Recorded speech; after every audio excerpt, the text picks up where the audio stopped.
tous et à toutes. Merci de vous être déplacés pour cette table ronde, le KPDP au service de l'imaginaire. J'ai le plaisir d'être en compagnie de Norman Django, un auteur d'anticipation, publié aux éditions Héloïse d'Ormesson, avec l'œil du serpent, pardon. Morgana Glencoe, autrice publiée chez les éditions Guater, avec notamment La Dernière Geste. Et Julie Els, primo-romancière, publiée par les nouvelles éditions ActuSF, avec La Rose et le Serpent. Donc, pour commencer cette table ronde, j'avais une petite question pour vous. Est-ce que vous pouvez me définir ce qui est pour vous le KPDP ? Ok, très bien. Bon, traditionnellement, le KPDP, c'est plutôt un genre qui a commencé au 19e siècle avec des auteurs comme Alexandre Dumas, Paul Féval. Et donc ce genre de littérature est souvent un mélange d'aventures et de romans historiques. Les thèmes souvent abordés sont plutôt les intrigues politiques. Il y a beaucoup de rebondissements, d'intrigues politiques en général. Et bien sûr, l'escrime joue un grand rôle parce que les héros souvent manient l'épée. Il y a beaucoup de duels, de combats. En quelques mots, comment je définirais ? C'est une question, il faut dire des trucs intelligents. Alors d'abord, le KPDP a ceci d'intéressant dans l'histoire de la littérature que c'est un des premiers genres qui est, entre guillemets, sincèrement populaire. Voilà, il fait partie des premiers genres qui sont avec notamment effectivement les Trois Mousquetaires, qui en fait qui a un rattachement à la Commedia dell'arte aussi en fait, et qui donc est un des premiers genres de littérature ouvertement populaire, fait pour plaire à tout le monde et pas forcément aux intellectuels de leur temps. Voilà, ce qui à l'époque était un peu une nouveauté aussi, puisqu'il y avait vraiment des arts populaires et des arts élitistes. La littérature était dans les arts élitistes. Et le KPDP a un petit peu été l'une des premières portes d'entrée de la littérature comme genre populaire. Voilà. Et sinon, c'est cool, on se tape dessus. Et en général, ça donne lieu à un tas de punchlines extrêmement mémorables, genre un pour tous, tous pour un, ou si tu ne viens pas à la Gardère ira à toi. Et je crois qu'on doit au KPDP ce sens de la punchline, un petit peu au moins dans notre littérature actuelle. Alors moi je vais avoir du mal à répondre à la question parce que je connais pas trop ce genre. Moi j'ai fait plus de science-fiction jusqu'à présent. Après moi je suis du genre à pas trop m'attacher au genre dans lequel j'écris. Je me pose jamais la question avant d'écrire qu'est-ce que je vais écrire comme genre. Je me demande quelle histoire je veux écrire et en général c'est le genre qu'on accole dessus. Donc non, désolé, je ne vais pas pouvoir définir le KPDP. Pas de souci. À travers vos romans respectifs, on observe une critique de la société et de la politique, comme le fait le KPDP, justement. On peut faire des ponts. Et si finalement, est-ce qu'il ne serait pas partout ? Qu'en pensez-vous ?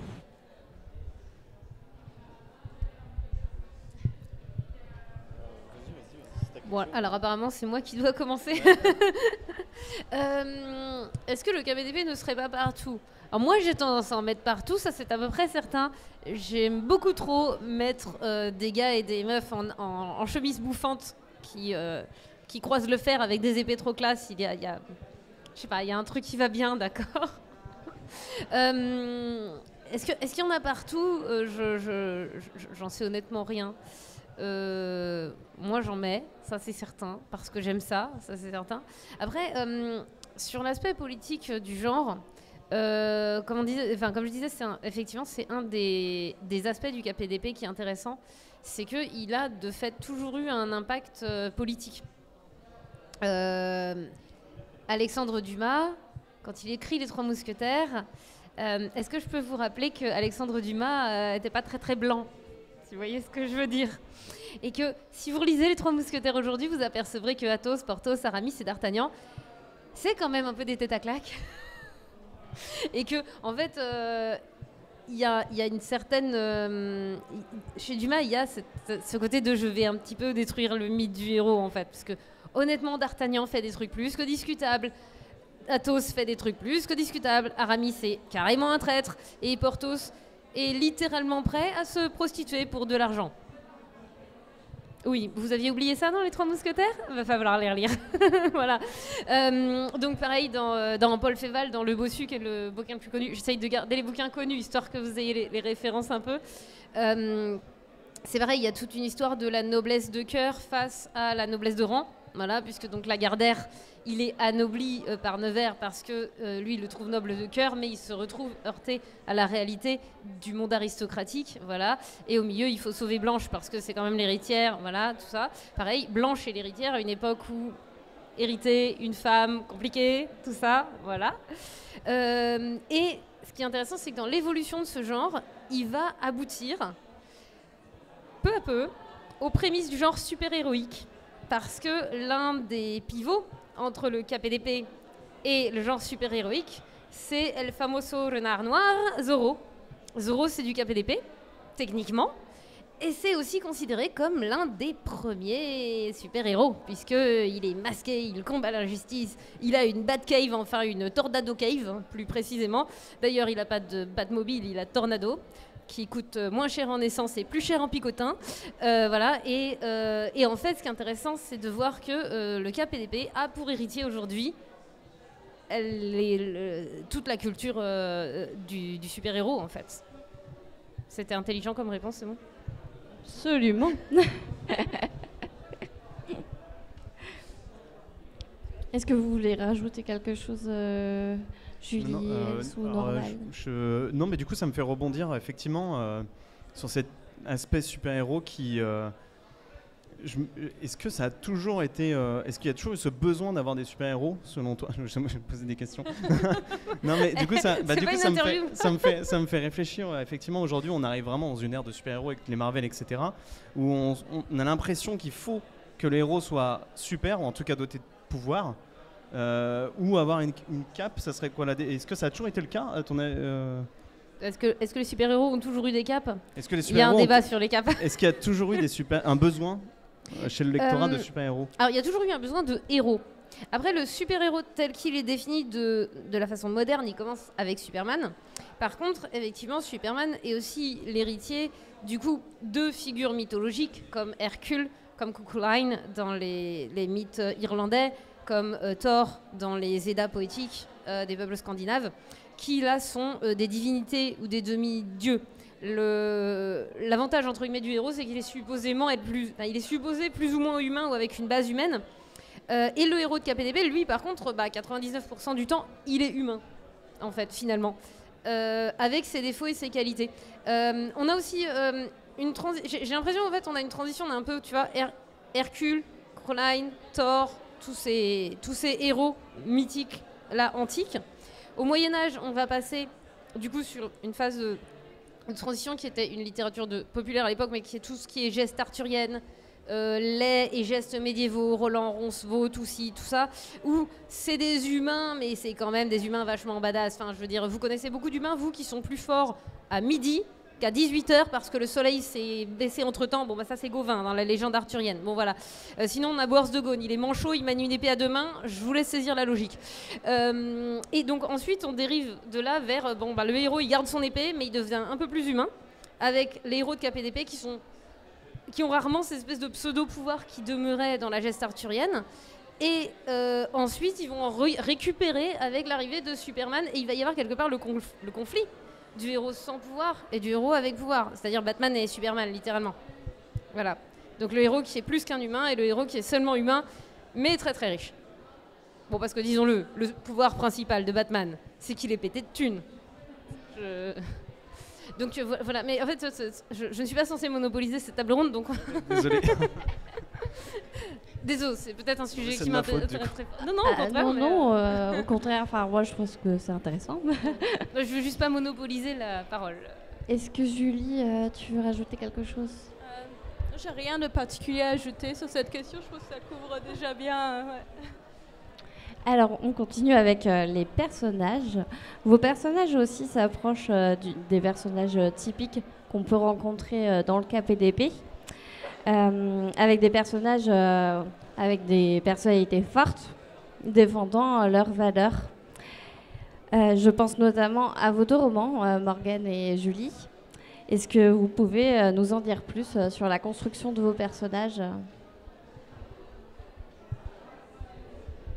Oui, je vais commencer. Donc dans La Rose et le Serpent, il y a vraiment deux protagonistes, deux personnages principaux, Alana et Soren. Et d'une certaine manière, oui, ils peuvent être rapprochés du roman de KPP, si ce n'est qu'une des protagonistes est une femme, en fait. Donc ça, c'est une grosse différence. J'avais vraiment envie d'ajouter ce côté féministe au roman que voilà, on ne trouvait pas forcément dans le roman traditionnel. Mais les deux personnages sont quand même très ambivalents. Et moi, ce qui m'intéressait beaucoup, c'est vraiment d'explorer leur psychologie et en particulier leur part d'ombre et leurs défauts, leurs faiblesses, leurs blessures. Et c'est de là vraiment que j'ai commencé à écrire le roman, en fait. Je suis vraiment partie des personnages et le genre, en fait, est venu après, de même que l'intrigue et l'univers que j'ai construit autour. Et donc, des personnages forts, oui, peut-être, mais ils ont aussi leurs faiblesses. Et c'était vraiment ça qui m'intéressait, en fait, de voir avec leur passé difficile, les empreintes, leurs blessures, comment ils font face à l'adversité et comment ils se cherchent. Il y a quand même une quête d'identité en plus qui n'était pas forcément présente, je pense, dans le roman de KPDP, où c'est plus axé sur l'aventure quand même, battre les méchants et résoudre les problèmes avec les intrigues politiques. Donc pour moi, c'était vraiment la psychologie des personnages. Ouais. Alors, moi, j'ai clairement un... Alors, j'aime beaucoup dire que mon roman est à genre. Tu disais que tu t'attachais pas au genre. Alors moi, je peux vous dire que mon truc, c'est de la fantaisie. Mais après, à chaque fois, il faut la qualifier. Mais en fait, j'ai clairement pas choisi entre de la fantaisie steampunk, de la fantaisie KPDP, une sauce manga et beaucoup trop de trucs irlandais et bretons dans l'histoire. Mais par contre, j'ai clairement ce côté KPDP de ouais, il y a des duels. Voilà, il y a des duels avec des épées, d'accord. Et ce que j'aime bien, c'est que... Alors déjà, j'aime beaucoup trop mettre des personnages beaucoup trop classe. Je ne suis pas la meilleure scénariste du monde, on aime ou pas mon style, mais je peux vous garantir un truc. Il est à peu près impossible de ne pas aimer mes personnages. Voilà, et là, j'en vois qui font oui dans le public, donc voilà, j'ai des preuves, ils sont là. Et parmi ces personnages, je crois qu'il y en a un qui incarne un petit peu mieux le genre de KPDP, mais en même temps, j'adore... En fait, quand on le rencontre, on voit le chevalier. D'ailleurs, les autres l'appellent chevalier. Et il y a une majuscule à chevalier, d'accord ? Voilà. Sauf qu'il vit au fond d'un égout. La plupart de ses fringues sont rapiécées. Il a 50 balais passés. Il est un petit peu alcoolo sur les bords. Ceci dit, ça c'est cohérent avec Athos. Au moins, voilà, il y a un point commun. Il se balade pieds nus parce qu'il n'a pas le pognon pour s'acheter des godasses. Mais attention, il a une épée. C'est important, il y a des priorités dans la vie, d'accord ? Voilà. Et en plus de ça, non seulement il est gay comme un pinson, mais c'est un ancien rocker. C'est une ancienne rockstar, voilà. Donc oui, c'est une ancienne rockstar avec une épée. Il n'y a pas de problème, je peux le faire et je l'ai fait. Voilà.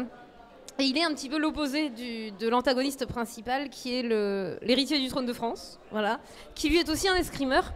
Mais c'est un escrimeur qui n'a jamais pu atteindre le plein de son niveau, parce qu'en fait, à cause de son rang social, les autres n'ont pas le droit de le battre.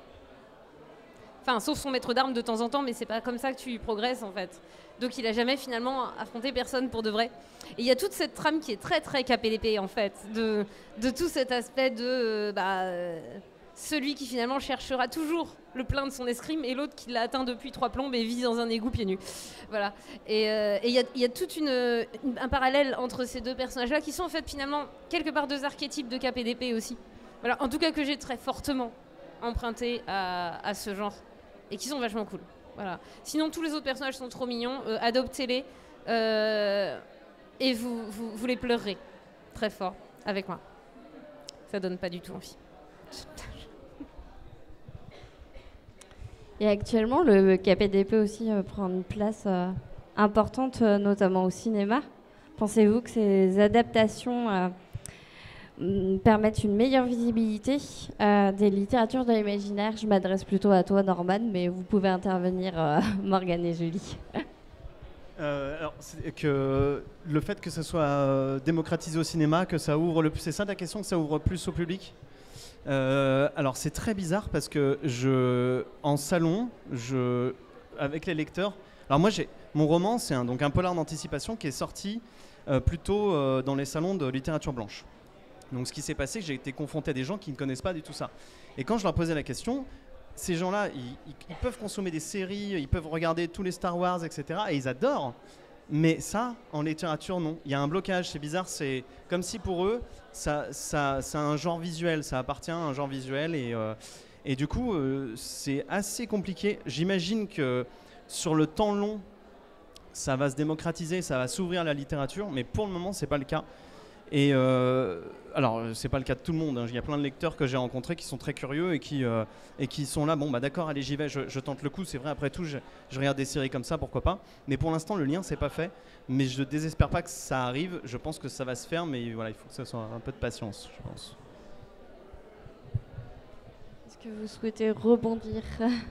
J'ai envie de dire, on en revient à l'aspect littérature populaire, en fait, dont on parlait tout à l'heure. C'est que la science-fiction, c'est comme le roman de garde, c'est comme le thriller, c'est comme le policier, la fantasy, la science-fiction, tout ça, c'est de la littérature populaire. Et donc, dans la littérature blanche, ça fait mauvais genre. Bah, surtout les couvertures, le titre, j'ai des gens qui font des grimaces, qui font des pirouettes en arrière pour l'éviter. Donc c'est vrai qu'il y a un shocking réflexe important, ouais. Est-ce que tu veux rebondir? Non, c'est bon. Pensez-vous que la trace qu'a laissée le KPDP également a pu faire partie de vos inspirations dans vos écrits? Donc moi, clairement, oui, le roman de KPDP traditionnel a vraiment été une source d'inspiration.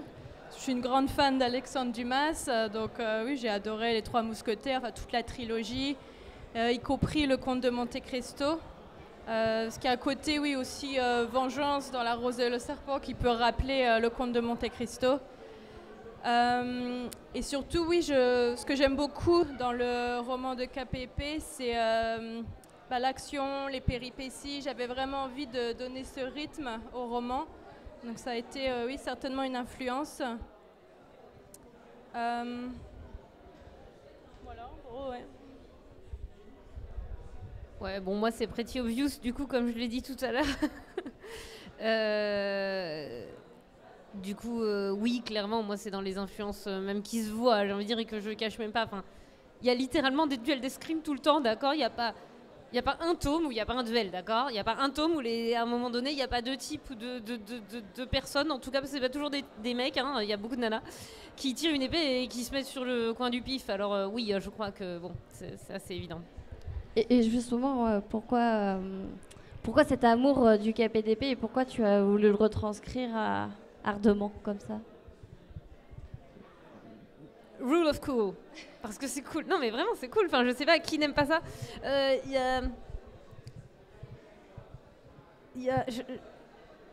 Parce que c'est... en fait ouais c'est ça. J'ai pas d'autre explication parce que c'est tellement cool de pouvoir le faire en fait. Et aussi je pense parce que beaucoup de fantasy est très médiévale et il y a énormément de médiéval fantasy. Dans une époque un peu plus récente, tu vas en quelque sorte passer par la phase KPDP, ça semble cohérent. Et puis des épées, quoi, je sais pas, vous n'aimez pas. Moi, je me posais une question, je me disais... alors, je choisis, comme je disais tout à l'heure, je choisis pas le genre en fonction du genre, mais je choisis peut-être l'univers dans lequel je m'inscris. Alors, pour ma part, c'était pour un besoin de faire quelque chose d'original et de surprendre le public. Je ne sais pas si toi, tu as un petit peu cette démarche-là ou si vous avez la même démarche, de se dire je vais mélanger des choses pour essayer de faire quelque chose qui n'a jamais été fait. Et après, je me dis... alors, bon, pour tout ce qui est KPDP, genre Dumas, moi je les avais lus, Les Mousquetaires, à l'époque. Je pense que quelque part, ça a infusé dans le style feuilletonnant de sa manière de raconter, où tu sens qu'il faut il se passe toujours un truc. Donc, il y a un petit côté Page Turner, je pense que... Et aujourd'hui, qu'on retrouve dans les séries, etc., qui a infusé depuis tout ce temps. Mais après, sur la question de pourquoi choisir alors moi j'ai pas fait du KPDP, mais pourquoi choisir une littérature de genre, je me demande s'il n'y a pas une charge métaphorique plus forte. Je sais pas si vous l'utilisez, mais je me demande si dans la tête d'un lecteur c'est pas plus intéressant de se dire je pensais partir dans un truc un peu drôle, un peu juste sympathique avec un mec avec une épée, mais en fait, quand on y repense, ça parle de la Seconde Guerre mondiale ou ça parle de choses plus profondes. Est-ce que cet impact-là n'a pas un plus grand impact, justement, de par la surprise ? Voilà, c'est la question que je me posais. Est-ce que l'une de vous veut rebondir ? Il faut qu'on réponde à ça ? Non, t'es pas obligé. Non. T'es pas obligé. C'est une question en l'air. C'est C'est une question en l'air, après. Non, c'est si vous aviez des réactions. Donc, on va être sur la fin de cette table ronde. Est-ce que vous avez des questions ?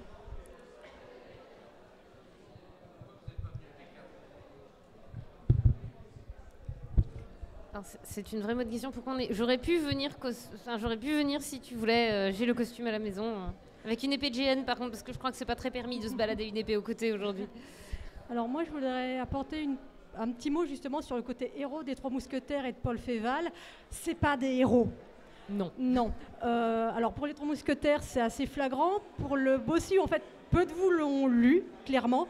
Mais au début du roman, Lagardère, il est en fuite pour l'Espagne. Il est rentré dans l'armée, il a fait que des conneries, dont séduire la femme d'un de ses commandants, et il a tué le commandant en duel. Il fuit vers l'Espagne. Et en fait, en arrivant à Pau, il découvre l'histoire d'Aurore de Caylus qui est séquestrée par son père. Et il se dit « Oh là là, je vais bien lui faire connaître l'amour avant d'aller en Espagne ». Et il écrit au duc de Nevers parce qu'il veut son dernier duel avant le duc de Nevers. Sauf que Nevers, Aurore de Caylus, c'est sa femme. Donc Nevers arrive à Caylus pour sauver sa femme. Donc Lagardère, c'est pas du tout un héros. Et son acte héroïde, c'est pas tant de protéger la petite Aurore de Nevers, c'est Aurore et pas Blanche, désolée. Oui, pardon. C'est pas grave. Blanche, c'est la mère. Et en fait, c'est d'abandonner sa condition de beau jeune homme. Il est décrit, ça serait plutôt Timothée Chalamet plutôt que Daniel Auteuil, Lagardère, j'insiste. C'est d'abandonner sa condition de jeune homme pour devenir la mère de Aurore de Nevers. Donc c'est assez surprenant pour l'époque parce que Paul Féval, c'est plutôt un royaliste, c'est pas tellement un progressiste. Donc le vrai fait d'armes de Lagardère, c'est d'abandonner sa condition de jeune homme fort, vigoureux, pour devenir la mère d'Aurore. Voilà. Pardon. Oui, non, mais merci pour les... Et oui, je sais pas pourquoi j'ai inversé Blanche. Non, mais Aurore, c'est parce que dans tous les films, comme la fille et la mère s'appellent Aurore, souvent Oui. ils changent soit le nom de la mère, soit le nom de la fille. Donc c'est pas grave. Voilà, ça tord le cerveau. Est-ce qu'il y aurait d'autres questions ? Non ?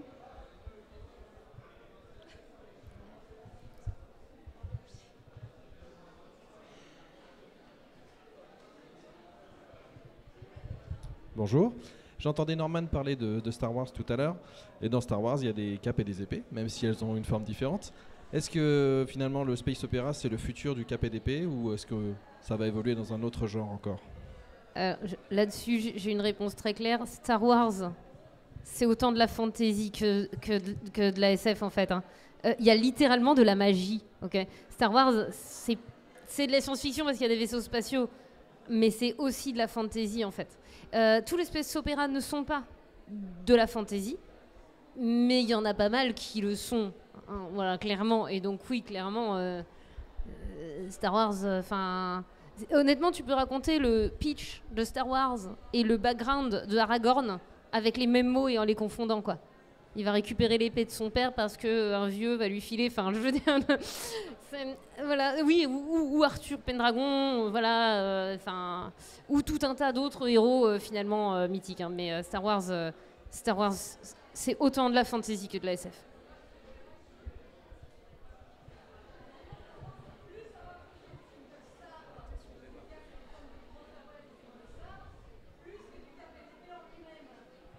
Oui, aussi, il y a plus d'inspiration du film japonais de sabre que je vais y arriver, que de cap et d'épée au sens occidental du terme. Voilà. Mais pour moi, ce qui est surtout flagrant, c'est l'aspect fantasy en plein milieu du setting SF. Voilà, parce que la force, c'est de la magie, quoi. Alors, s'il n'y a plus de questions, on va clôturer cette table ronde.